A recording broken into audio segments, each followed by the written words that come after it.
Hello, welcome to legal awareness web series. कल मैंने एक वीडियो रिकॉर्ड किया कि जो बच्चे भारत में पैदा नहीं हुए हैं उनके पास अगर इंडियन एम्बेसी का रिकॉर्डेड कोई बर्थ सर्टिफिकेट नहीं है, लेकिन उनका नाम अपनी माँ के पासपोर्ट में एंटर किया गया था, वो किसी तरह की फिक्र ना करें। जब बीएलओ आए तो वो ओरिजिनल पासपोर्ट उनका, जिसमें मदर का नाम एंटर किया गया था, वो एक वैलिड प्रूफ होगा और उनको घबराने की ज़रूरत नहीं है।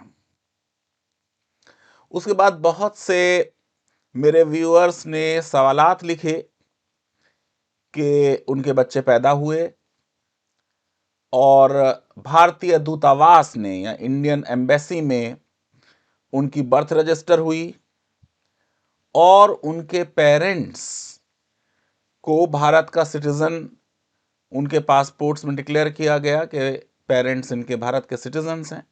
तो ये एक सरकारी डॉक्यूमेंट है जो भारतीय दूतावास ने इशू किया है। ये बर्थ सर्टिफिकेट बहुत अहम है, इसको संभाल कर रखें। और ये इंडिया में जो म्युनिसिपल बोर्ड्स या लोकल अथॉरिटीज़ बर्थ सर्टिफिकेट्स देती हैं उनसे भी कहीं ज़्यादा महत्व का डॉक्यूमेंट है, क्योंकि भारतीय एम्बेसी जब तक अपने को पूरी तरह सेटिस्फाई नहीं करेगी, संतुष्ट नहीं करेगी, वो किसी भी बच्चे को भारत का नागरिक बनने का प्रमाण पत्र नहीं देगी और पासपोर्ट में उस बच्चे के एंटर नहीं करेगी जब तक उस बच्चे के माँ बाप के सिलसिले में वो पूरी तरह संतुष्ट ना हो जाए। बहुत से प्रश्न आए हैं, मैं सारे प्रश्नों के उत्तर नहीं दे सकता हूं, लेकिन कई प्रश्न इस तरीके के थे तो मैंने आपको बता दिया। दरअसल पूरी जो इस वक्त देश का अटेंशन है वो एसआईआर की तरफ लगा हुआ है। हम चीज़ों में जहां गलती हुई उसको एक्सेप्ट करने में संकोच कर रहे हैं। सर्टिफिकेट बनाना, सर्टिफिकेट के बारे में कानून बनाना या भारत की नागरिकता का कोई प्रमाण पत्र या सिटीजनशिप कार्ड इशू करना, ये जाहिर है कि सरकार की जिम्मेदारी थी। सरकारों ने इसको अहम नहीं समझा, क्योंकि उन सरकारों के लिए शायद नागरिकता उतना बड़ा प्रश्न नहीं था। उनका शायद ये मानना था कि ज़्यादातर लोग भारत में वो हैं जो यहीं पर पैदा हुए हैं, जिनके माँ बाप भी यहाँ पैदा हुए हैं। जो लोग बाहर से आए हैं उनकी तादाद एक तो कम है, उनके बारे में अलग से कानून बनाए गए, संविधान में भी उसके प्रावधान किए गए, सिटीजनशिप एक्ट में भी प्रावधान किया गया, आसाम के बारे में ख़ास तौर से अलग प्रावधान भी किया गया सेक्शन 6A में। आम नागरिकों के लिए जो अब तक होता रहा वो मेरे ख्याल से सही होता रहा कि उनकी नागरिकता जो थी वो प्रिज्यूम की गई, और अगर किसी ने उनकी नागरिकता को चैलेंज किया तो उसके ऊपर ये बर्डन डाला गया कि वो साबित करे कि वो व्यक्ति भारत का नागरिक नहीं है। अब जो लॉ है इस सिलसिले में, आपने कई लोगों ने मुझसे पूछा है, इसलिए मैं बता दूं कि बर्थ रजिस्ट्रेशन और डेथ रजिस्ट्रेशन का कानून 1969 में बना है। यानी आप ये देखिए कि 1969 से पहले हमारे पास बर्थ और डेथ रजिस्ट्रेशन का कोई एक्सप्लिसिट प्रॉपर लॉ भी नहीं था। और 1969 से मैं समझता हूं 1990s तक भी आ जाए, ज़्यादातर जो बच्चे पैदा होते थे वो घरों पे पैदा होते थे, इंस्टीट्यूशनल डिलीवरीज नहीं होती थी, उनका रिकॉर्ड प्रॉपर नहीं होता था। स्कूल में जब बच्चे को एडमिशन कराने जाया जाता था तब कोई डेट बता दी जाती थी या हेडमास्टर साहब खुद कोई डेट लिख देते थे। मेरे एक मित्र हैं, आईएएस अधिकारी हैं, वो बताते हैं कि उनके गांव में हर बच्चे की जो डेट ऑफ बर्थ है वो हेडमास्टर साहब ने 1 अगस्त लिख दी थी ताकि आईएएस का एक एक्स्ट्रा अटेम्प्ट मिल जाए। आप सोचिए कि इंस्टीट्यूशनल डिलीवरीज आज जाके 95-98% हुई हैं। पहले तो ये नंबर 39% वगैरह रहा है। तो 85 करोड़ भारतीय ऐसे हैं जिनके पास बर्थ सर्टिफिकेट नहीं होगा, और बर्थ सर्टिफिकेट सिटीजनशिप का एक बड़ा प्रूफ है। लेकिन ये कि अगर किसी के पास नहीं है तो ये नहीं होने जा रहा, ये नहीं हो सकता कि इतनी बड़ी तादाद में भारत के नागरिकों को विदेशी घोषित कर दिया जाए। न सरकार, मैं उम्मीद करता हूं, ऐसा करती न चाहती है, या सरकार का ऐसा कोई इंटेंट है, न भारत की अदालतें इस तरीके के किसी आर्बिट्रेरी इर्रेशनल फैसले को अपनी स्वीकृति देंगी। पासपोर्ट के सिलसिले में 8% लोगों के पास सिर्फ पासपोर्ट है। अब तक हमने कितने फॉर्म भरे हैं अपने जीवन में और कितनों के भरवाए हैं। आमतौर से जो लोग 10th पास कर लेते थे उनका स्कूल लीविंग सर्टिफिकेट जो होता था या 10th का जो सर्टिफिकेट होता था उसमें जो डेट ऑफ बर्थ आ जाती थी वो डेट ऑफ बर्थ मानी जाती थी। इवन पासपोर्ट में अप्लाई करने के लिए डेट ऑफ बर्थ का प्रमाण माना जाता था 10th का सर्टिफिकेट। आसाम एनआरसी में भी, जिसकी इतनी आलोचना की जा सकती है, लेकिन जो उन्होंने डॉक्यूमेंट्स लिए थे उन डॉक्यूमेंट्स में जो स्कूल का रिकॉर्ड है उसको भी माना था। समस्या यह है कि अक्सर लोग स्कूल गए नहीं हैं। समस्या यह है कि जब मैटर फॉरेनर्स ट्रिब्यूनल में गया तो एक और सख्त शर्त रख दी गई कि स्कूल का जो डॉक्यूमेंट है उसको जस्टिफाई करने के लिए किसी की ओरल एविडेंस स्कूल से कराई जाए। मैं समझता हूं और पिछले वीडियो में बोल चुका हूं कि यह बहुत सख्त शर्त है।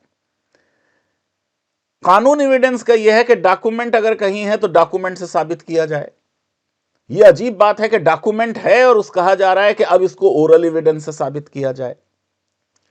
बहुत से ऐसे मामलात हैं जिनमें आधार कार्ड, यकीनन आधार कार्ड में ओरिजिनली लॉ नहीं था, लॉ बाद में आया। यकीनन आधार कार्ड पे लिखा है कि ये भारतीय नागरिकता का प्रमाण नहीं है, ये आइडेंटिटी का प्रूफ है, लेकिन वो आइडेंटिटी सिटीजनशिप नहीं है। ये कुछ कंट्राडिक्शन इन टर्म्स लगता है। एड्रेस का प्रूफ है। आधार बनते समय भी बहुत से लोगों को मालूम ही नहीं था कि उनकी डेट ऑफ बर्थ क्या है। मैं बता चुका हूं कि गरीब लोग बर्थडेज नहीं मनाते हैं, उनके पास संसाधन नहीं होते बर्थडे मनाने के। तो जो आधार बनाता था वो पूछता था, अच्छा साल याद है? उसने कहा साहब ये मेरा साल है, तो उसकी 1 जनवरी को डेट ऑफ बर्थ लिख दी जाती थी। ऐसे कितने लोगों की डेट ऑफ बर्थ मिलेगी आप? अभी एसआईआर बिहार के दौरान chief election commissioner Gyanesh Kumar ji ने स्वयं ये बात पब्लिक में कही, प्रेस कॉन्फ्रेंस में कही। जब ये मुद्दा उठा कि कितने लोगों का जो रेजिडेंशियल एड्रेस है उसमें 00 लिखा है, उन्होंने कहा जिनके घर नहीं थे, हमने ऐसे लोगों को भी वोटर बनाया है और वहां एड्रेस इस तरीके से लिख दिया गया है। इस बात में कितनी सच्चाई है, कितनी सच्चाई नहीं है, ये मेरे लिए इस वक्त बहस का मुद्दा नहीं है। कांग्रेस की पोजीशन और राहुल गांधी जी की पोजीशन इस पर डिफरेंट है। मैं इस समय किसी राजनीतिक मुद्दे में नहीं जाना चाह रहा हूं।